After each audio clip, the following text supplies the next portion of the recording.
Welcome to Educlick your online study partner. Good morning दोस्तों, कैसे हो सब लोग। मैं उम्मीद करता हूं कि आप लोग बहुत अच्छे होंगे। ठीक है, गुड मॉर्निंग सबको, गुड मॉर्निंग। और बताइए कैसे हो। तो पिछली क्लास में मैंने आपको पढ़ाया था अम्ल, क्षार एवं लवण के गुणों के बारे में। ठीक है, तो आज हम इससे आगे पढ़ने वाले हैं। मैंने बताया था कि मैं पीएच स्केल के बारे में पढ़ाऊंगा, तो अपना जो नेक्स्ट टॉपिक है वो पीएच स्केल है। तो उससे पहले हम लोग जो रोजाना करते हैं कि जो केमिस्ट्री के जितने भी शुरुआत के एलिमेंट दे रखे हैं आवाज सारणी में 1 से 30 तक, उनको हम रिवाइज करेंगे। ओके, उसके बाद फिर अपने टॉपिक पे आएंगे। तो इस चैप्टर में मैंने सबसे पहले अम्ल और क्षारों के बारे में आपको बता दिया था। इसके बाद जो अम्ल और क्षारों की जो संकल्पना दी थी, यानी कि अलग अलग जो केमिस्ट हुए थे, रासायनिक हुए थे, उन्होंने अपनी अपनी थ्योरी दी थी। ठीक है, उनके बारे में पढ़ा था।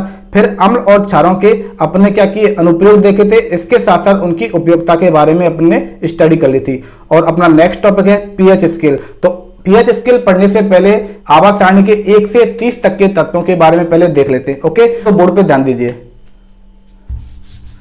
चैप्टर नंबर चल रहा है, तो चैप्टर का नाम है दैनिक जीवन में रसायन, यानी कि chemistry in everyday life. Okay, ये चैप्टर है 5वां। तो जैसा कि हमेशा हम शुरुआत करते हैं, आवाज सारणी के तत्वों के बारे में देखेंगे 1 से 30 तक। कब तक देखेंगे, जब तक पूरी केमिस्ट्री का जो पार्ट है वो खत्म नहीं हो जाएगा। तो केमिस्ट्री है 5वें चैप्टर से 8वें चैप्टर तक। तो शुरुआत करते हैं, मेरे साथ आप रिवाइज करते जाइए और साथ में क्या है, आपको नोट भी करते रहना है। ठीक है, तो परमाणु क्रमांक 1 किसका होता है, hydrogen, helium, lithium, beryllium, boron, carbon, nitrogen, oxygen, fluorine, और 10वें नंबर पर आता है नियोन, 11वें नंबर पर सोडियम, 12वें नंबर पर मैग्नीशियम, फिर एल्युमिनियम, और रह गया 14वां number silicon, phosphorus, sulphur, chlorine, argon, potassium, calcium, scandium, titanium, vanadium, chromium, manganese, iron, cobalt, nickel और कॉपर और जिंक। तो 20वें नंबर पर कैल्शियम हो गया, 21वें नंबर पर स्कैंडियम, 22वें नंबर पर टाइटेनियम, 23वें नंबर पर वेनेडियम, क्रोमियम का जो परमाणु क्रमांक होता है 24, मैग्नीज का 25, आयरन का 26 और 27 होता है कोबाल्ट का, 28 निकेल का, 29 कॉपर का और 30 जिंक का।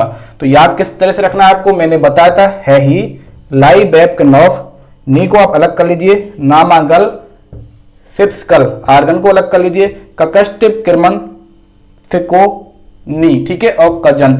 इस तरह से ये आपको याद रखना है। ओके, तो आपको ये याद रखना है, ये तो ठीक है, आपने ट्रिक के द्वारा याद कर लिया। हो सकता है आप और भी कोई भी ट्रिक बना सकते हो अपने अकॉर्डिंग, लेकिन आपको ये डायरेक्टली याद होना चाहिए कि आपसे पूछा जाए कि आर्गन का परमाणु क्रमांक कितना होता है, तो आपको पता होना चाहिए कि 18 होता है। ठीक है, इसी तरह से आपसे पूछा जाए कि मैग्नीशियम का परमाणु क्रमांक कितना होता है, तो पता होना चाहिए कि 12, कोबाल्ट कितना होता है 27, फास्फोरस का कितना होता है 15, बेरिलियम का कितना होता है 4। तो ये आपको डायरेक्ट याद रखने। तो मेरे साथ एक बार रिवाइज करिए, hydrogen, helium, lithium, beryllium, boron, carbon, nitrogen, oxygen, fluorine, neon, sodium, magnesium, aluminium, silicon, phosphorus, sulphur, chlorine, argon, potassium, calcium, scandium, titanium, vanadium, chromium, manganese, iron, cobalt, nickel और कॉपर और जिंक। ओके, तो ये हो गई आवाज सारणी के 30 तत्व। अब आते हैं अपने टॉपिक पर। तो अपना जो टॉपिक है वो होने वाला है पीएच स्केल। पीएच स्केल, तो हम देखेंगे कि पीएच स्केल आखिर है क्या है। तो पीएच में जो सबसे पहले जो पीएच जो शब्द है, पीएच जो शब्द है, इसमें जो पी है यह जर्मन भाषा का एक शब्द है जिसका मतलब होता है पोटेंज, यानी कि पोटेंशियल। क्या, पोटेंशियल। और पोटेंशियल को कहा जाता है शक्ति, यानी कि सामर्थ्य। और जो H है ये होता है हाइड्रोजन आयन, हाइड्रोजन आयन। तो ये pH आखिर होता क्या है? तो pH एक स्केल होती है। क्या होती है? स्केल होती है। इसकी खोज किसने की थी? यानी कि इस pH स्केल को सबसे पहले किसने बनाया था? तो किसी ना किसी वैज्ञानिक ने बनाया था। किसने बनाया था? वैज्ञानिक ने बनाया था। कब बनाया था? सन 1909 में। वैज्ञानिक का नाम क्या था? ये आपको याद रखना है। वैज्ञानिक का नाम था सोरेनसन। तो सोरेनसन नाम वैज्ञानिक ने सबसे पहले 1909 में खोज की थी इस pH स्केल की। ओके, अब ये pH स्केल आखिर बताता क्या है? तो जैसे मैंने आपको बताया था कि कोई विलयन होता है, यानी कि कोई पदार्थ होता है, वो क्षार कब होगा और अम्ल कब होगा, यानी कि वो एसिड कब होगा और बेस कब होगा। ठीक है, तो कोई ना कोई पैरामीटर तो फिक्स होने चाहिए ना, तो कोई ना कोई ऐसी माप फिक्स होनी चाहिए, एक ऐसा फिक्स होना चाहिए, एक स्केल फिक्स होना चाहिए जिससे ये मेजर किया जा सके कि भाई ये जो विलयन है, ये पदार्थ है, ये क्षार की श्रेणी में आएगा और ये पदार्थ है वो अम्ल की श्रेणी में आएगा। तो उसके जानने के लिए ही pH स्केल का निर्माण किया गया था। और pH स्केल होता है वो बताता है अम्ल एवं जो क्षारीय विलयन होते हैं, क्षारीय विलयन, उनके सामर्थ्य को बताता है, यानी उनकी कैपेसिटी को बताता है कि अम्ल और क्षार हैं वो प्रबल कब होंगे और दुर्बल कब होंगे। ठीक है, और इसी के साथ साथ कि कोई भी जो लवण है या फिर कोई भी विलयन है वो उदासीन कब होगा, वो उदासीन कब होगा। ठीक है, तो हम पढ़ने वाले हैं pH स्केल के बारे में। ओके, तो मैं एक बार ये रब कर देता हूं पूरा और फिर से अपने टॉपिक पर आते हैं, pH स्केल। तो अपन क्या पढ़ रहे हैं? pH scale. ठीक है, तो pH स्केल में मैंने आपको बता दिया कि सोरेनसन नामक वैज्ञानिक ने, सोरेनसन नामक वैज्ञानिक ने सन 1909 में इस pH स्केल को बनाया गया था। ठीक है, तो ये आखिरी जो pH स्केल है वो pH होता क्या है? तो यह जो हाइड्रोजन आयन होते हैं, हाइड्रोजन आयन होते हैं, H+ इनको कहा जाता है। तो हाइड्रोजन आयन की जो सांद्रता होती है, सांद्रता का जो घातांक होता है वही कहलाता है pH। क्या कहलाता है? pH कहलाता है। इसको हम किस रूप में और दूसरे तरीके से लिख सकते हैं कि हाइड्रोजन आयन की सांद्रता का ऋणात्मक लघुगणक या फिर लॉगरिथमिक मान क्या कहलाता है? pH कहलाता है। ठीक है, इसको हम किस प्रकार से ड्राइव करेंगे? तो pH होता है, मैंने आपको बताया था कि ये हाइड्रोजन आयन की सांद्रता, तो हाइड्रोजन आयन H+ हो जाता है और इसको जब बड़े कोष्टक में हम लिख देते हैं तो ये होता है हाइड्रोजन आयन की, ये क्या हुई? सांद्रता। ये पूरा का पूरा जो इस तरह से लिखा जाता है वो सांद्रता को लिखा जाता है। तो हाइड्रोजन आयन की सांद्रता का ऋणात्मक लॉगरिथम, यहां पर हमने लिख दिया log 10। ये क्या होता है? 10 इसका क्या होता है? बेस होता है। ये इसी प्रकार से लिखा जाता है। तो ये होता है pH का मान, यानी कि हाइड्रोजन की आयन की सांद्रता का ऋणात्मक जो लॉगरिथमिक मान होता है, यानी कि लघुगणक होता है, वही क्या कहलाता है? pH कहलाता है। और इसमें क्या होता है? जो H+ आयन होता है वो हाइड्रोजन आयन होता है, वो मुक्त नहीं होता है। यदि वो मुक्त नहीं होता है तो H+ आयन होता है वो जल के अणुओं के साथ क्रिया करके H3O यानी कि हाइड्रोनियन आयन बनाता है। कौन सा आयन? हाइड्रोनियन आयन बनाता है। क्या बनाता है? हाइड्रोनियन आयन बनाता है। इसी कारण हम pH को दूसरे रूप में भी लिख सकते हैं। किसके रूप में? हाइड्रोनियन आयन के रूप में भी लिख सकते हैं। तो pH बराबर होगा -log 10, यानी कि इसका बेस में होता है 10 और सांद्रता होगी H3O+, यानी कि जो हाइड्रोनियन जो आयन होते हैं उनकी सांद्रता का जो ऋणात्मक लघुगणक होता है वो भी क्या कहलाएगा? pH कहलाएगा। ओके, तो pH के बारे में मैंने आपको ये बताया था, जो pH होता है वो अम्ल, इसके साथ साथ जो क्षार होते हैं उनकी कैपेसिटी, उनकी सामर्थ्य को बताता है। क्या बताता है? सामर्थ्य को बताता है कि कौन अम्ल होगा, कितना प्रबल होगा और कौन सा क्षार होगा वो कितना प्रबल होगा या फिर दुर्बल होगा। तो मैं आपको पीएच स्केल बना के बता देता हूँ। ये होता है एक पीएच स्केल, इसमें स्टार्ट होता है 0 से और ये चलता है लास्ट में 14 तक, यानी कि 0 से और 14 इसकी वैल्यू पाई जाती है। किसकी? पीएच स्केल की, पीएच स्केल की। इसका जो मिड वाला पॉइंट होता है वो होता है 7। जो 7 वैल्यू वाला जो पीएच होगा वो विलयन होगा, वो पदार्थ होगा, वो उदासीन होगा। कैसा होगा? उदासीन होगा, यानी कि न्यूट्रल होगा। 7 से कम होने पर पदार्थ या विलयन बन जाता है अम्ल, और 7 से ज्यादा होने पर वो बन जाता है क्षार। ठीक है, यदि किसी विलयन की जो वैल्यू होती है वो यदि 0 के पास जितनी ही आती चली जाएगी, यानी कि 7 से कम जितनी होती चली जाएगी, वो उतना ज्यादा कैसा हो जाएगा? प्रबल अम्लीय बनता चला जाएगा। कैसा हो जाएगा? प्रबल अम्लीय बनता चला जाएगा। और यदि 7 से ज्यादा होती चली जाएगी, 14 की तरफ जितनी ज्यादा बढ़ती चली जाएगी इधर की तरफ, तो वो उतना ही प्रबल कैसा हो जाएगा? क्षारीय हो जाएगा। कैसा हो जाएगा? क्षारीय हो जाएगा। तो जो उदासीन मान होता है वो होता है आसुत जल का। किसका? आसुत जल का। आसुत जल का जो मान होता है, यानी कि जो प्योर वाटर होता है पूरी तरह से, वो उदासीन माना जाता है और उसका पीएच मान होता है 7 होता है। और जो प्रबल अम्ल होते हैं उनका मान होता है वो करीब करीब 0 के करीब होता है, और जो प्रबल क्षार होते हैं उनका जो मान होता है वो करीब करीब 14 के करीब होता है। ठीक है, तो ये हो गया पीएच स्केल। क्या हो गया? PH scale. तो पीएच स्केल हमें बताता है यदि हाइड्रोजन आयन की सांद्रता है, यदि ये जितनी ज्यादा बढ़ती चली जाएगी, यानी कि जो H+ आयन की जो सांद्रता है वो कितनी हो गई? वो ज्यादा होगी। यदि वो बढ़ती चली जाएगी तो पीएच की जो वैल्यू होती है वो उतनी ही क्या हो जाएगी? कम हो जाएगी। इसी के आधार पर जो अम्ल होते हैं, क्यों होते हैं? अम्ल होते हैं। तो अम्ल होते हैं, अम्लों की जो हाइड्रोजन आयन की जो सांद्रता होती है वो कितनी होती है? वो बहुत ज्यादा होती है। जब हाइड्रोजन आयन की सांद्रता ज्यादा होगी तो पीएच का मान कितना होगा? पीएच का मान होगा कम, यानी कि हाइड्रोजन आयन की सांद्रता और पीएच की जो वैल्यू होती है वो एक दूसरे के रेसिप्रोकल होती है। तो अम्ल होते हैं, उनकी जो पीएच की वैल्यू होती है वो कम होती है, इसी कारण जो अम्ल 0 तक पाए जाते हैं, यानी कि 7 से कम कौन बन जाएगा? अम्ल बन जाएगा। और इसी प्रकार से आप ये देख लीजिए, जो हाइड्रोक्सिल आयन होते हैं, कौन से हाइड्रोक्सिल आयन होते हैं? वो OH- होते हैं, और इसी आधार पर क्षारों को व्यक्त किया जाता है। यानी कि जितनी हाइड्रोक्सिल आयन की सांद्रता होगी उतना ही वो कैसा होगा? प्रबल क्षार होगा। कैसा होगा? प्रबल क्षार होगा। तो आपको ये पता चल चुका है कि पीएच स्केल होती है वो वेरी करती है 0 से 14 के बीच में, जिसमें जो 7 वाला पॉइंट होता है मिड वाला वो होता है उदासीन। 7 से कम होने पर वो बन जाता है प्रबल अम्ल, और 7 से ज्यादा होते जैसे चला जाता है 14 तक तो वो बन जाता है प्रबल क्षार।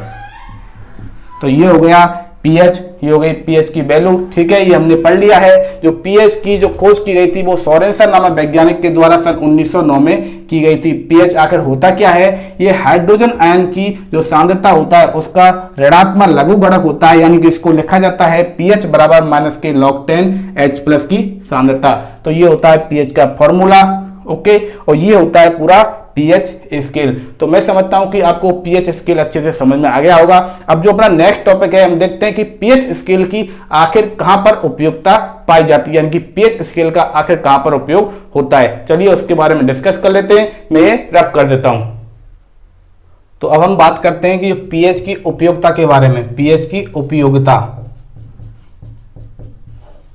तो पीएच की उपयोगिता होती है, हमसे सबसे पहले हम लगाते हैं अपने शरीर के बारे में। किसमें? अपने शरीर में पीएच का क्या उपयोग होता है अपने शरीर में। तो शरीर में आप देख लीजिए, पीएच का मतलब क्या होता है? अम्लता और क्षारकता।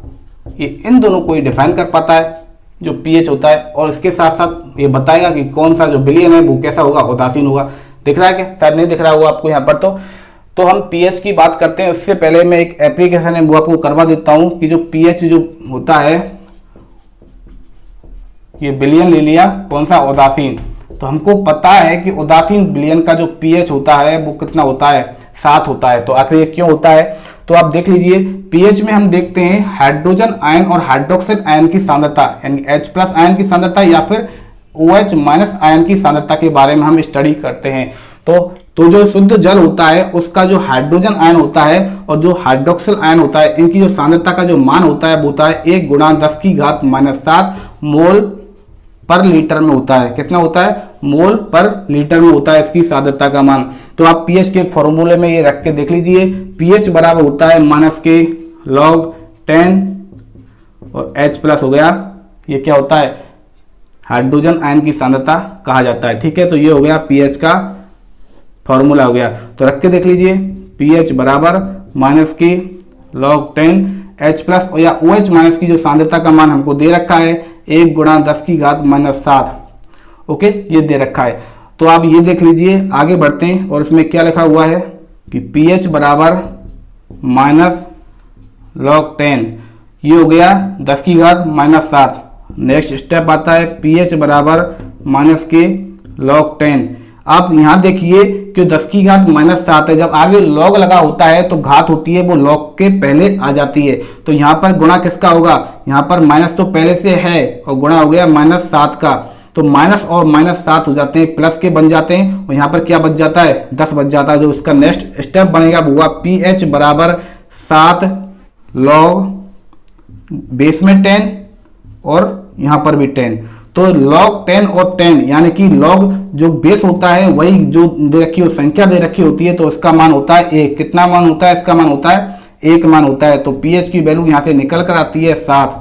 कितनी निकल के आती है, 7 निकल के आती है। तो उदासीन जो विलयन होता है यानी जो शुद्ध विलयन होता है उसकी जो pH मान होता है वो होता है 7। वो इस तरह से हम क्या कर सकते हैं, इसको प्रूव कर सकते हैं। ओके, तो ये आपको समझ में आ गया होगा।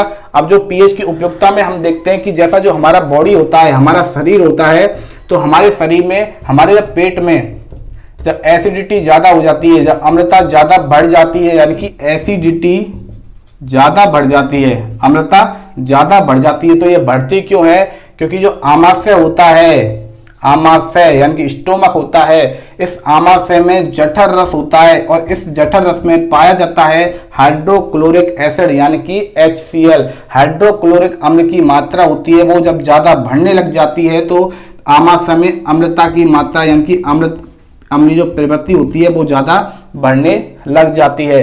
तो अम्लीय प्रकृति के कारण होता क्या है, जब आमाशय में जब एसिडिटी ज्यादा बढ़ जाती है तो पेट में क्या होता है, पेट में दर्द होता है, इसके साथ साथ जलन होती है, गले पे भी जलन होती है, साथ में पेट में दर्द होता है। तो इसको खत्म करने के लिए, क्योंकि ये क्या होता है, अम्लीय होता है, HCl की जब मात्रा ज्यादा बढ़ जाती है तो HCl क्या होता है, अम्लीय होता है, हाइड्रोक्लोरिक अम्ल क्या होता है, अम्लीय प्रकृति का होता है, क्योंकि खुद अम्लीय है। ओके, तो अम्ल को उदासीन करने के लिए हमें किसकी जरूरत पड़ेगी, हमें एक क्षार की जरूरत पड़ेगी। इसलिए मैंने आपको बताया था कि MgOH का होल ट्वाइस इसको कहा जाता है मैग्नीशियम हाइड्रोक्साइड, इसको कहा जाता है। तो मैग्नीशियम हाइड्रोक्साइड का उपयोग किया जाता है एंटा एसिड के रूप में, एंटा एसिड यानी कि एसिड के एंटी में, ठीक है, एसिड को खत्म करने वाला।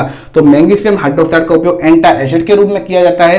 तो मैग्नीशियम हाइड्रोक्साइड का उपयोग करने के बाद होती है जो अम्लता होती है वो क्या हो जाती है, खत्म हो जाती है, यानी कि पेट में दर्द वगैरह, जलन वगैरह क्या हो जाती है, खत्म हो जाती है। और मैग्नीशियम हाइड्रोक्साइड का मैंने आपको दूसरा नाम बताया था, इसको कहा जाता है मिल्क ऑफ मैग्नीशिया, कहा जाता है मिल्क ऑफ मैग्नीशिया। तो आपसे पूछा जाए कि मिल्क ऑफ मैग्नीशिया किसका नाम होता है, तो आपको पता होना चाहिए कि मैग्नीशियम हाइड्रोक्साइड का दूसरा नाम होता है मिल्क ऑफ मैग्नीशिया। और मैग्नीशियम हाइड्रोक्साइड एक क्षार होता है जिसका उपयोग एंटा एसिड के रूप में किया जाता है, यानी कि पेट की अम्लता को खत्म करने के लिए इस मैग्नीशियम हाइड्रोक्साइड का उपयोग किया जाता है।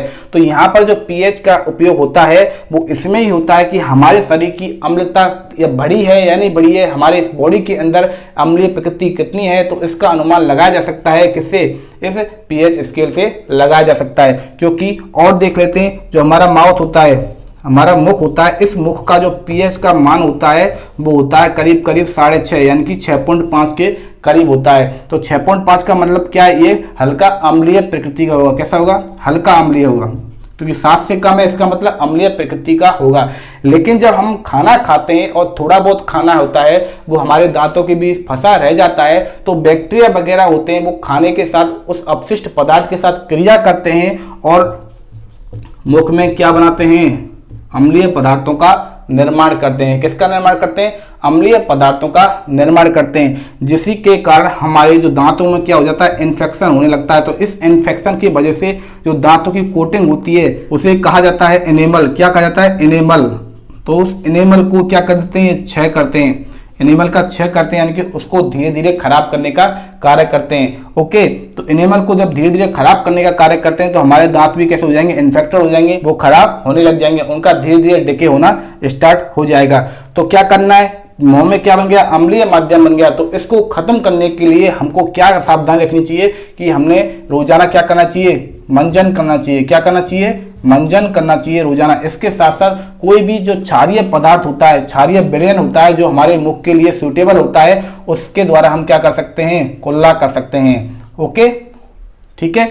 तो इस तरह से हम इस पीएच स्केल का उपयोग यहाँ पर भी होता है, क्योंकि पीएच की वैल्यू होती है वो यहाँ मुख्य कितनी होती है, 6.5 होती है, लेकिन इससे वैल्यू क्या कर देते हैं, कम कर देते हैं, यानी कि 6.5 से वैल्यू ये ले आते हैं 5.5 में, तो अम्लीय प्रकृति ज़्यादा बढ़ जाती है। तो हमें कैसे पता चला कि अम्लीय प्रकृति ज़्यादा बढ़ गई, क्योंकि हमको पीएच की वैल्यू पता चल जाती है। ठीक है, तो हमको एक तो बॉडी में हो गया, ये आमाशय में हो गया, तो आमाशय में अम्लीय प्रकृति को दूर करने के लिए हम एंटासिड का यूज कर लेंगे। उसी प्रकार मुख में भी हम इस अम्लीय प्रकृति को दूर करने के लिए दंत मंजन का उपयोग कर सकते हैं। इसके साथ साथ कोई भी क्षारीय विलयन का उपयोग कर सकते हैं। और देखते हैं, और देख लीजिए मृदा में, देख लीजिए आप मिट्टी में क्या होता है, मिट्टी में अम्लीय प्रकृति जब बहुत ज्यादा बढ़ जाती है तो उसका प्रभाव पड़ता है सीधे सीधे फसल पर पड़ता है, और इसके साथ जो फर्क पड़ता है वो पड़ता है मिट्टी की उर्वरा शक्ति पर। किस पर, मिट्टी की उर्वरा शक्ति पर। यदि हमें पहले से ही पीएच के साथ हम ये चेक कर लेते हैं कि हमारी जो मिट्टी है, हमारे जो खेत की जो मिट्टी है उसकी पीएच का मान कैसा है, तो पीएच के आधार पर ही हम फसल को चुन सकते हैं, फसल को चूज कर सकते हैं, और उसी के अकॉर्डिंग ही हम उर्वरक को भी चूज कर सकते हैं। उसके आधार पर हम फसलों में वृद्धि कर सकते हैं, यानी कि हम ज्यादा से ज्यादा खेती कर सकते हैं, ज्यादा से ज्यादा फसल प्राप्त कर सकते हैं और मुनाफा कमा सकते हैं। तो यहाँ पर भी पीएच स्केल का उपयोग किया जा सकता है। इसी प्रकार से जो कीट होते हैं, जो कीड़े वगैरह होते हैं, ठीक है, चाहे वो मधुमक्खी हो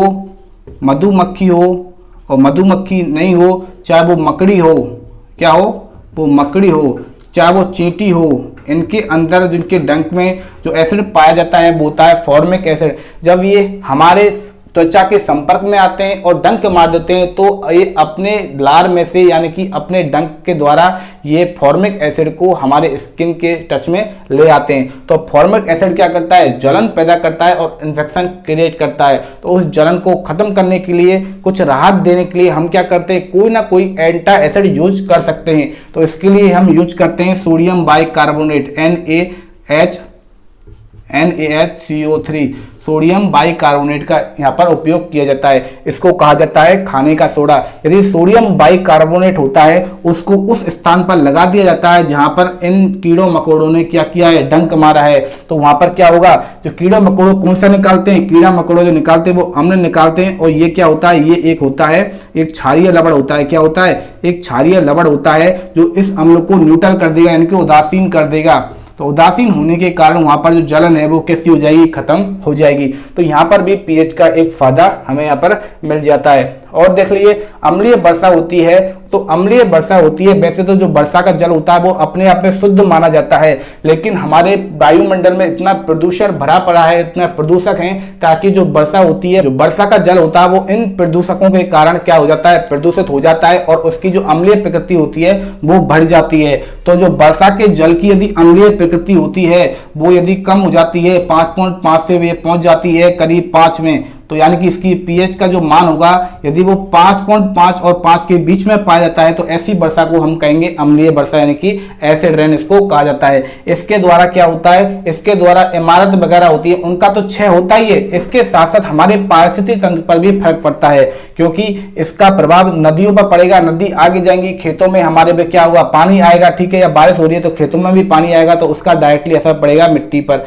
ठीक है, तो मिट्टी की फिर से अम्लता बढ़ जाएगी। और एसिड रेन के द्वारा जो बहुत सारी जो इमारतें होती हैं, भवन होते हैं, वो भी इससे क्या होते हैं, खराब हो जाते हैं। तो यहाँ पर भी हम चेक कर सकते हैं कि पीएच की वैल्यू से कि ये वर्षा है वो अम्लीय वर्षा है या फिर एक नॉर्मल बारिश हो रही है, यानी कि पानी है वो कितना हद तक शुद्ध है, यानी कि उदासीन है, या फिर अम्लीय है, या फिर क्षारीय है। तो इन सभी की उपयोगिता से एक ही बात सामने आती है कि पीएच होता है वो अम्लीय एवं क्षारकता की क्या सामर्थ्य को बताता है, यानी कि यदि पीएच का मान 7 होगा तो कोई भी विलयन उदासीन होगा, यदि पीएच का मान 7 से ज्यादा होता है तो वो क्षारीय प्रकृति का होगा, और पीएच का मान यदि 7 से कम होता है वो अम्लीय प्रकृति का होगा। यदि 7 से कम यदि 0 के करीब पहुंचता है तो वो प्रबल अम्ल होगा, और 7 से ज्यादा यदि 14 के करीब पहुंचता है तो वो क्या होगा, वो प्रबल क्षार होगा। ठीक है, तो ये हो गया पीएच स्केल, और पीएच स्केल की पूरी उपयोगिता हमने यहाँ पर पढ़ ली है, तो ये आपको समझ में आ गया होगा। इसके बाद जो अपना नेक्स्ट टॉपिक है वो है जो यौगिक बच रहे हैं, क्योंकि मैंने आपको कुछ यौगिकों के बारे में पहले बता दिया था। जैसे मैंने अम्लों के गुण बताए थे, तो इसमें मैंने आपको H2SO4 यानी कि सल्फ्यूरिक अम्ल, इसके साथ HCl हाइड्रोक्लोरिक अम्ल, HNO3 नाइट्रिक अम्ल के बारे में मैं आपको इसके उपयोगों के बारे में भी बता दिया था। तो हमने क्षार पढ़े थे, तो उसमें मैंने sodium hydroxide, magnesium hydroxide, calcium hydroxide के बारे में मैंने आपको बता दिया था। कुछ यौगिकों के बारे में हम देखते हैं कि उनकी उपयोगिता कहां कहां पर होती है। ठीक है, तो मैं ये रफ कर देता हूं और उसके बाद हम आगे पढ़ते हैं। तो अब हम देखते हैं कि हमारे जो दैनिक जीवन में काम आने वाले जो उपयोगी यौगिकों के बारे में है। उपयोगी यौगिक यानी कि कंपाउंड के बारे में। ठीक है, किसके बारे में? कंपाउंडों के बारे में। तो सबसे पहले हम लेते हैं NaCl यानी कि सोडियम क्लोराइड। सोडियम क्लोराइड,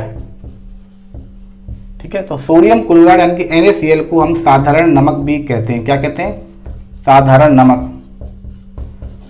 ये बनता कैसे है? तो ये बनता है प्रबल अम्ल प्लस प्रबल क्षार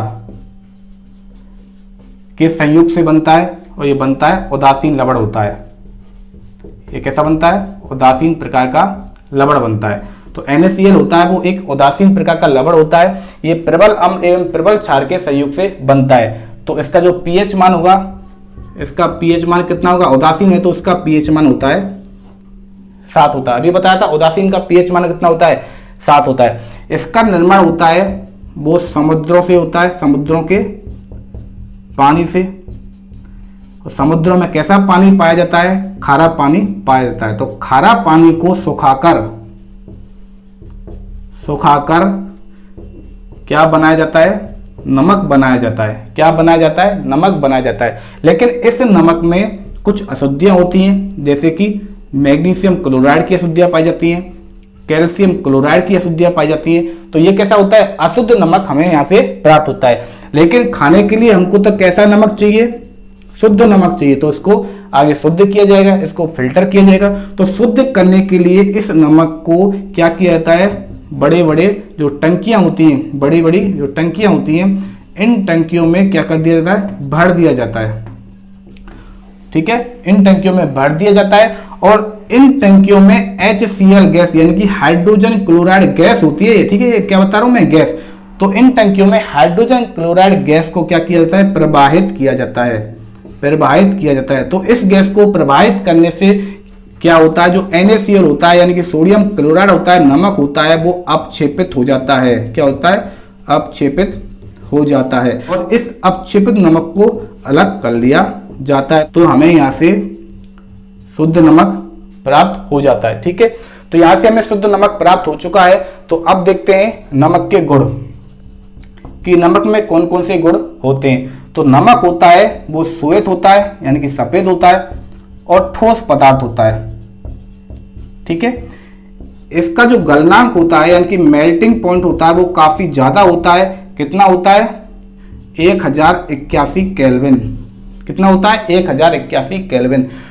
तो जो मेल्टिंग पॉइंट यानी कि जो डिग्री सेंटीग्रेड को यदि केल्विन में बदला जाता है, तो डिग्री सेंटीग्रेड में प्लस कर दिया जाता है 273।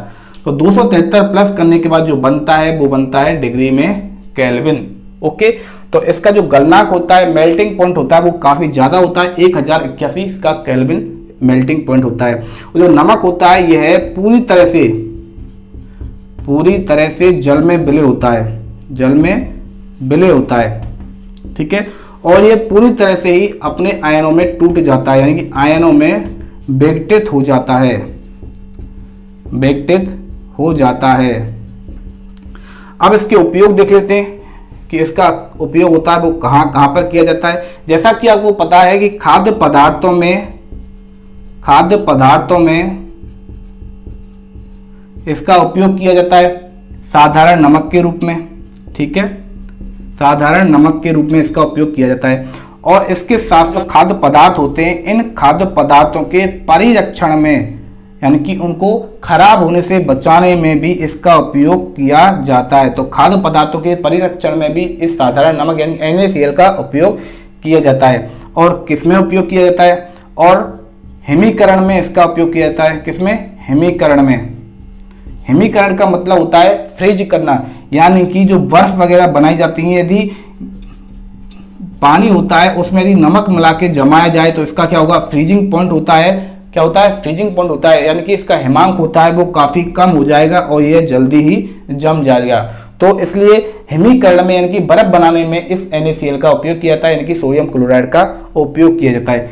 इसके साथ साथ यह है sodium hydroxide, sodium carbonate, sodium bicarbonate, इनके निर्माण में भी कच्चे पदार्थ की तरह कार्य करता है, यानी कि रॉ मटेरियल के रूप में इस नमक का उपयोग किया जाता है। तो एक बार वापस देख लीजिए, जो नमक होता है इसको सोडियम क्लोराइड कहा जाता है। इसके लिए हम यूज करेंगे ये साधारण नमक होता है। यह प्रबल अम्ल और प्रबल क्षार से बना हुआ एक उदासीन लवण होता है, इसलिए इसका pH का मान 7 होता है। इसके गुण देख लीजिए, ये श्वेत होता है, क्रिस्टलीकृत होता है, यानी कि ठोस होता है। यह समुद्रों में पाया जाता है, यानी कि समुद्र के पानी या फिर खारे पानी से इसको हम प्राप्त कर सकते हैं। यदि इस पानी को सुखा लिया जाएगा तो नमक की प्राप्ति हो जाएगी, लेकिन नमक होता है वो अशुद्ध प्राप्त होता है। इसमें मैग्नीशियम क्लोराइड और कैल्शियम क्लोराइड की अशुद्धियां पाई जाती हैं। तो इसको शुद्ध करने के लिए इसके विलयन में से इनको टंकियों में भर दिया जाता है और हाइड्रोजन क्लोराइड गैस प्रवाहित की जाती है, जिसके कारण जो सोडियम क्लोराइड जो नमक होता है वो अपक्षेपित हो जाता है और उसको वहां से अलग करके शुद्ध नमक की प्राप्ति कर ली जाती है। इसके गुण होते हैं, मैंने आपको बता दिया है, यह शुद्ध ठोस पदार्थ होता है, गलनांक 1081 केल्विन होता है, यह पूरी तरह से जल में विलय होता है, आयनों में विघटित हो जाता है पूरी तरह से। इसका उपयोग खाद्य पदार्थों में साधारण नमक के रूप में किया जाता है एवं खाद्य पदार्थों के परिरक्षण में भी इसका उपयोग किया जाता है। हिमीकरण में इसका उपयोग किया जाता है, इनकी बर्फ जमाने में इसका उपयोग किया जाता है। और sodium hydroxide, sodium bicarbonate, sodium carbonate के रॉ मटेरियल यानी कि इसके कच्चे पदार्थ के रूप में भी NaCl यानी कि सोडियम क्लोराइड का उपयोग किया जाता है। तो ये तो हो गया सोडियम क्लोराइड। तो अब इसके बाद देखते हैं सोडियम हाइड्रोक्साइड के बारे में, यानी कि NaOH के बारे में। ठीक है, तो ये मैं रफ कर देता हूं और हम आगे पढ़ते हैं सोडियम हाइड्रोक्साइड के बारे में। तो नेक्स्ट जो अपना यौगिक है दूसरा नंबर का, वो है सोडियम हाइड्रोक्साइड, जिसे NaOH भी लिखा जाता है। सोडियम हाइड्रोक्साइड, Na को बोलते हैं सोडियम और OH माइनस हाइड्रोक्साइड, यानी कि क्या हो गया? एक क्षार हो गया। क्या हो गया? एक क्षार होता है। कैसा क्षार होता है? ये प्रबल क्षार होता है। कैसा? ये प्रबल क्षार होता है। तो जो सोडियम हाइड्रोक्साइड होता है इसे कॉस्टिक सोडा कहा जाता है। कॉस्टिक सोडा, इसका दूसरा नाम है कॉस्टिक सोडा कहा जाता है। ठीक है, तो जो औद्योगिक स्तर पर जो इसका निर्माण किया जाता है वो किया जाता है सोडियम क्लोराइड के द्वारा। मैंने भी बताया था कि सोडियम क्लोराइड का जो उपयोग किया जाता है वो NaOH के निर्माण में भी किया जाता है। तो सोडियम क्लोराइड के विद्युत अपघटन के द्वारा इसको प्राप्त किया जाता है। किसको? सोडियम हाइड्रोक्साइड को। तो सोडियम क्लोराइड का विद्युत अपघटन यानी कि इसकी हम क्रिया करवाएंगे जल के साथ। तो सोडियम क्लोराइड को H2O के साथ घोल दिया जाता है और साथ में इसका विद्युत अपघटन किया जाता है। तो विद्युत अपघटन में क्या होता है? एक एनोड होता है, एक कैथोड होता है और विलयन होता है सॉल्यूशन किसका? NaCl प्लस 2H2O का। तो यहाँ पर डिवाइड कर लीजिए, ये बन जाएगा Na प्लस में और Cl माइनस में, ये यहाँ पर टूट जाएगा इस तरह से। ये टूट जाएगा OH माइनस में, ठीक है, और टूट जाएगा H प्लस में। तो क्या होते हैं इसमें? एनोड और कैथोड होते हैं। एनोड यानी कि प्लस वाला पॉइंट और होता है कैथोड, क्योंकि क्या कर रहे हैं? इलेक्ट्रोलाइसिस कर रहे हैं, यानी कि विद्युत अपघटन कर रहे हैं। कैथोड, तो कैथोड होता है माइनस वाला पॉइंट। ठीक है, तो यहाँ पर जो क्या होते हैं, जो आयन होते हैं वो एक दूसरे के विपरीत जो टर्मिनल होते हैं, विपरीत जो एनोड और कैथोड दे रखे हैं, यानी कि प्लस वाला वो कैथोड की तरफ जाएगा और माइनस वाला है वो जाएगा एनोड की तरफ जाएगा। ठीक है, तो देख लीजिए यहाँ से बनता है, किसका निर्माण होता है? Sodium hydroxide. तो लिख लीजिए पहले, सोडियम हाइड्रोक्साइड का निर्माण हो गया। इसके साथ साथ यहाँ पर H2 गैस बन जाती है, यानी कि हाइड्रोजन गैस ऊपर उड़ जाती है, निकल जाती है, और इसके साथ साथ क्लोरीन गैस का भी यहाँ पर निर्माण हो जाता है। तो क्लोरीन जो गैस होती है वो किस में आती है? Cl माइनस के रूप में आती है, यानी कि ये किसकी तरफ जाएगी? तो एनोड की तरफ जाएगी। तो जो Cl माइनस यानी कि क्लोरीन गैस होता है उसका निर्माण हमें मिलता है, वो हमें प्राप्त होती है किस पर? एनोड पर प्राप्त होती है। और जो हाइड्रोजन गैस है, हाइड्रोजन यानी कि H प्लस के रूप में होता है, तो वो जाएगा कैथोड यानी कि माइनस की तरफ जाएगा। तो हाइड्रोजन गैस होती है वो भी हमें मिलेगी किस पर? कैथोड पर मिलेगी। और इस NaOH यानी सोडियम हाइड्रोक्साइड का जो निर्माण होता है वो भी हमें कैथोड पर पर ही अपक्षेपित ये हो जाता है। कौन अपक्षेपित हो जाता है? तो सोडियम हाइड्रोक्साइड होता है वो कैथोड पर अपक्षेपित हो जाता है। ठीक है, तो इस रिएक्शन को आप बैलेंस कर सकते हो। बैलेंस करने के लिए क्या करना पड़ेगा, यहाँ पर 2NaCl करना पड़ेगा और यहाँ पर 2NaOH करना पड़ेगा। तो इस तरह से ये बैलेंस इक्वेशन हो जाएगी, क्योंकि Na कितने हो गए, 2 हो गए, तो 2 Na यहाँ पर भी है। Cl एक Cl2 होता है, ठीक है, क्लोरीन गैस को Cl2 लिखा जाता है, तो Cl2 यानी कि 2 क्लोरीन के अणु हो गए, तो यहाँ पर भी कितने 2 है। H2 2 दूनी 4, यानी कि हाइड्रोजन कितने 4 होने चाहिए, तो 2 तो यहाँ पर हो गए और 2 ये पाए जाते हैं। ऑक्सीजन के कितने 2 हो गए, तो ऑक्सीजन के भी यहाँ पर 2 गए। इस तरह से ये रिएक्शन क्या हो गई, पूरी सी बैलेंस हो गई। ठीक है, अब ये हो गया कॉस्टिक सोडा यानी कि सोडियम हाइड्रोक्साइड का निर्माण हो गया। इसके गुण देख लेते हैं कि इसके गुण क्या क्या होते हैं। इसका जो गलनांक होता है, इसका गलनांक होता है 591 केल्विन। कितना? 591 केल्विन इसका गलनांक होता है। और देख लेते हैं, ये होता है प्रबल क्षार। कैसा होता है? प्रबल क्षार होता है। ये दिखने में होता है श्वेत ठोस होता है, साथ में चिकना होता है। ये क्या होता है? जल में विलय होता है, जल में विलय होता है, और इसी के साथ साथ ये आयनों में पूरी तरह से टूट जाता है। ठीक है, तो ये हो गए इसके गुण हो गए। अब देखते हैं इसके उपयोग के बारे में कि इसका उपयोग कहाँ कहाँ पर किया जाता है। तो मैंने बताया था पहले भी, जब मैंने आपको जब क्षारों के बारे में बताया था, तो इसका उपयोग होता है वस्त्र उद्योग में, वस्त्र उद्योग में, और इसके साथ साथ कागज उद्योग में, कागज उद्योग में, सिल्क उद्योग, वस्त्र उद्योग में क्या है? सिल्क उद्योग में। ठीक है, और मैंने इसका उपयोग किया था साबुन निर्माण में। किसमें? साबुन निर्माण में। और जो बॉक्साइट होता है, तो बॉक्साइट ऐस के किसमें किया जाता है? शोधन में इसका उपयोग किया जाता है, धातु कर्म में इसका उपयोग किया जाता है, धातु कर्म में। और जो इसका उपयोग किया जाता है वो तेल एवं जो वसा होती है, वसा वाले पदार्थ होते हैं, उनके निर्माण में इसका उपयोग किया जाता है। पेट्रोल के शोधन में इसका उपयोग किया जाता है, और इसका उपयोग प्रयोगशाला में अभिकर्मक के रूप में भी किया जाता है। तो प्रयोगशाला में अभिकर्मक के रूप में ज्यादातर यौगिकों का उपयोग किया जाता है। ठीक है, ये हो गया सोडियम हाइड्रोक्साइड यानी कि NaOH। ओके, ये आपको समझ में आ गया होगा। ये क्या होता है? एक प्रबल क्षार होता है। इसका गलनांक 591 केल्विन होता है। ये श्वेत ठोस एवं चिकना होता है, जल में विलय होता है, साथ में आयनों में भी टूट जाता है। इसका उपयोग साबुन निर्माण में किया जाता है, वस्त्र उद्योग में, कागज उद्योग में इसका उपयोग किया जाता है। साबुन निर्माण के साथ हो गया बॉक्साइट शोधन यानी कि धातु कर्म में इसका उपयोग किया जाता है। पेट्रोलियम के शोधन में इसका उपयोग किया जाता है, और इसके साथ साथ तेल एवं वसा के निर्माण में एवं प्रयोगशाला में अभिकर्मक के रूप में भी इसका उपयोग किया जाता है। तो ये हो गया सोडियम हाइड्रोक्साइड। इसके बाद जो नेक्स्ट यौगिक है वो होता है ब्रंजक चूड़, जिसे कहा जाता है CaOCl2 यानी कि कैल्शियम हाइपोक्लोराइड या फिर कैल्शियम ऑक्सीक्लोराइड। ठीक है, तो उसके बारे में देखते हैं। ये मैं रफ कर देता हूं। तो जो तीसरा उपयोगी यौगिक है वो है ब्रंजक चूड़। इसका फॉर्मूला होता है CaOCl2। तो CaOCl2 को कहा जाता है कैल्शियम हाइपोक्लोराइड, या इसी को हम कह सकते हैं कैल्शियम ऑक्सीक्लोराइड, ऑक्सीक्लोराइड।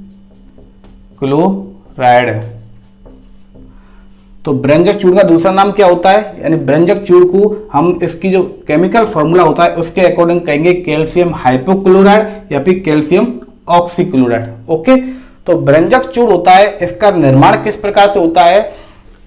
तो इसका निर्माण होता है जो कैल्शियम हाइड्रोक्साइड होता है, तो कैल्शियम हाइड्रोक्साइड को कहा जाता है बुझा हुआ चूना, बुझा हुआ चूना। ठीक है, तो चूना का कहा जाता है, मैं आपको बता देता हूं, जो चूना होता है लाइमस्टोन, इसको कहा जाता है कैल्शियम कार्बोनेट CaCO3। ठीक है, और जो बिना बुझा चूना होता है, बिना बुझा चूना, उसका फॉर्मूला होता है कैल्शियम ऑक्साइड CaO। और जो बुझा हुआ चूना होता है, बुझा हुआ चूना, चूना यानी कि उसमें जल युक्त होता है, तो वो होता है कैल्शियम हाइड्रोक्साइड यानी कि CaOH का होल ट्वाइस। ठीक है, तो यहां पर हमने जब कौन सा चूना लिया है, बुझा हुआ चूना लिया है, यानी कि कैल्शियम हाइड्रोक्साइड लिया है। तो जब कैल्शियम हाइड्रोक्साइड के ऊपर जब क्लोरीन गैस होती है, Cl2 गैस, जो क्लोरीन गैस होती है वो प्रवाहित करवाई जाती है, तो निर्माण होता है CaOCl2 प्लस H2O, यानी कि कैल्शियम हाइपोक्लोराइड या फिर ब्रंजक चूर्ण का निर्माण होता है। ठीक है, तो इसका निर्माण किस प्रकार से हुआ, जब कैल्शियम हाइड्रोक्साइड के ऊपर जब क्लोरीन गैस प्रवाहित करवाई जाती है तो कैल्शियम हाइपोक्लोराइड या फिर ऑक्सीक्लोराइड, जिसे ब्रंजक चूर्ण भी कहा जाता है, इसका निर्माण होता है। चलिए इसके गुणों के बारे में देख लेते हैं। इसके गुण, तो ये कैसा होता है, ये होता है तीक्ष्ण गंधयुक्त होता है, तीक्ष्ण गंधयुक्त होता है। इसके साथ में ये पीला होता है। ओके, ठंडे जल में ये विलय होता है, ठंडे जल में विलय होता है। ओके, और देखते हैं, यह वायु में खुला रखने पर, वायु में खुला रखने पर क्लोरीन गैस देता है। कैसी गैस, क्लोरीन गैस देता है। और देख लीजिए, यह है जो तनु अम्ल होते हैं, कौन से अम्ल, तनु अम्ल होते हैं, तनु अम्लों से क्रिया करने पर भी क्लोरीन गैस देता है, क्लोरीन गैस देता है। इसकी आप रिएक्शन देख लीजिए कि एक तनु अम्ल ले लेते हैं हम H2SO4, ठीक है, तो H2SO4 की जब क्रिया करवाई जाती है किससे, कैल्शियम हाइपोक्लोराइड CaOCl2, यानी कि ब्रंजक चूर्ण की जब क्रिया करवाई जाती है तो किसका निर्माण होता है, क्लोरीन गैस का निर्माण होता है। ठीक है, और यहाँ पर बन जाता है कैल्शियम सल्फेट H2O, और इसके साथ में क्लोरीन गैस का यहाँ पर निर्माण होता है। ठीक है, एक एग्जाम्पल देख लीजिए, ये कौन सा हो गया, HCl कि हाइड्रोक्लोरिक अम्ल की जब क्रिया करवाई जाती है इस ब्रंजक चूर्ण से CaOCl2 यानी कि कैल्शियम ऑक्सीक्लोराइड से, तो भी यहाँ पर बनता है, यहाँ पर बनेगा कैल्शियम क्लोराइड CaCl2, इसके साथ में H2O, और यहाँ पर बन जाएगी क्लोरीन गैस। क्या बन जाएगी, क्लोरीन गैस बन जाएगी। ठीक है, तो ये क्रिया हो गई किसमें, कि ये तनु अम्ल के साथ क्रिया करके कौन सी गैस देता है, क्लोरीन गैस देता है। तो जब ये क्लोरीन गैस होती है, ये क्लोरीन गैस होती है, जब ये जल के संपर्क में आती है, किसके संपर्क में आती है, जल के संपर्क में आती है, तो जल के संपर्क में आने पर ये बनाती है 2HCl, साथ में परमाणविक ऑक्सीजन, किसका निर्माण करती है, परमाणविक ऑक्सीजन का निर्माण करती है। और ये जो परमाणविक ऑक्सीजन होती है ये क्या करती है, ये परमाणविक ऑक्सीजन होती है, ये ब्रंजक का कार्य करती है, किसका, ब्रंजक का कार्य करती है, ब्रंजक यानी कि रंग उड़ाने का कार्य करती है। इसी कारण ब्रंजक चूर्ण इसका नाम पड़ता है, क्योंकि इसका उपयोग मेनली किया जाता है, वो कपड़े हुए चाहे कागज हो, उनकी रंग उड़ाने के लिए इसका उपयोग किया जाता है। तो ये परमाणविक ऑक्सीजन करती क्या है, जैसे कोई भी रंगीन कोई भी पदार्थ हो गया, चाहे वो कपड़ा हो चाहे कागज हो, कैसा है, कलर है, इसकी जब क्रिया होती है इस परमाणविक ऑक्सीजन से तो वो बन जाता है कलरलेस, यानी कि रंगहीन बन जाता है। कैसा बन जाता है, रंगहीन बन जाता है। इसी कारण इसका उपयोग किया जाता है कपड़े एवं कागज उद्योग में, ब्रंजक के रूप में इसका उपयोग किया जाता है। किसके रूप में उपयोग किया जाता है, ब्रंजक के रूप में इसका उपयोग किया जाता है। इसके साथ साथ प्रयोगशाला में अभिकर्मक के रूप में भी इसका उपयोग किया जाता है। ये ऑक्सीकारक की तरह व्यवहार करता है, इसलिए इसका उपयोग ऑक्सीकारक के रूप में भी किया जाता है। एवं इसका उपयोग पेयजल को शुद्ध करने में भी किया जाता है। इसके साथ साथ ये क्या होता है, रोगाणुनाशी होता है। इसी कारण इसका उपयोग किसमें किया जाता है, पेयजल को शुद्ध करने में भी किया जाता है, क्योंकि जो ब्रंजक चूर्ण होता है वो रोगाणुनाशक होता है, इसलिए इसका उपयोग कहां पर करेंगे, पेयजल को, यानी कि जो हमारा पीने वाला जल होता है इसको शुद्ध करने के लिए इसका उपयोग किया जाएगा। तो ये हो गया ब्रंजक चूर्ण, यानी कि कैल्शियम हाइपोक्लोराइड या फिर कैल्शियम ऑक्सीक्लोराइड। ठीक है, ओके, तो ये आपको समझ में आ गया होगा। ठीक है, इसके बाद जो और यौगिक रह गए, कौन कौन से रह गए मैं आपको बता देता हूं। एक तो है सोडियम कार्बोनेट, सोडियम कार्बोनेट इसको कहा जाता है धावन सोडा। एक है सोडियम बाइकार्बोनेट NaOH CO3, इसकी जगह पर आएगा 10H2O। तो ये तो गया धावन सोडा, ये हो गया खाने का सोडा यानी कि सोडियम बाइकार्बोनेट। ठीक है, और बच जाता है प्लास्टर ऑफ पेरिस। क्या बच जाता है, प्लास्टर ऑफ पेरिस। तो इन तीनों के बारे में हम कब पढ़ेंगे, कल पढ़ेंगे। ठीक है, तो आज की क्लास हम यही खत्म करते हैं। आगे के जो पॉइंट रहने वाले और यौगिक रह गए, कुछ उपयोगी यौगिक रह गए, इनके बारे में हम कल की क्लास में देखेंगे। ओके, और इसके बाद जो नेक्स्ट टॉपिक होगा वो होगा साबुन एवं अपमार्जक। ठीक है, लास्ट टॉपिक है साबुन एवं अपमार्जक, और शायद आपका जो ये चैप्टर है कल की क्लास में खत्म हो जाएगा। ठीक है, तो ये आपको समझ में आ गया होगा कि मैंने आपको जो भी बताया है, इसकी पीडीएफ आपको डिस्क्रिप्शन बॉक्स में मिल जाएगी। ठीक है, अभी क्लास होने के थोड़ी देर बाद आपको पीडीएफ मिल जाएगी, तो आपको टेंशन मत लीजिए। यदि बाई चांस किसी भी दिन यदि रह जाती है तो आप याद दिला सकते हो कि सर पीडीएफ भेज दो, तो आपको पीडीएफ मिल जाएगी। ओके, और जो पिछली क्लास हुई थी सोशल साइंस की, तो उसकी पीडीएफ अभी तक नहीं आई है, तो उसकी पीडीएफ भी आपके लिए अवेलेबल करवा दी जाएगी थोड़ी देर बाद। ठीक है, तो इस वीडियो को आप ज़्यादा से ज़्यादा लाइक कर दो, और जिन लोगों ने अभी तक चैनल को सब्सक्राइब नहीं किया है वो लोग चैनल को सब्सक्राइब कर दो, इसके साथ में आप बेल आइकन भी दबा दीजिए, और इस वीडियो को आप ज़्यादा से ज़्यादा शेयर कर दीजिए। और अपन मिलते हैं अब कल की नेक्स्ट क्लास में, तब तक आप हंसते रहिए, मुस्कुराते रहिए और आराम से घर बैठकर अपनी पढ़ाई को जारी रखिए। ठीक है, मिलते हैं कल की नेक्स्ट क्लास में।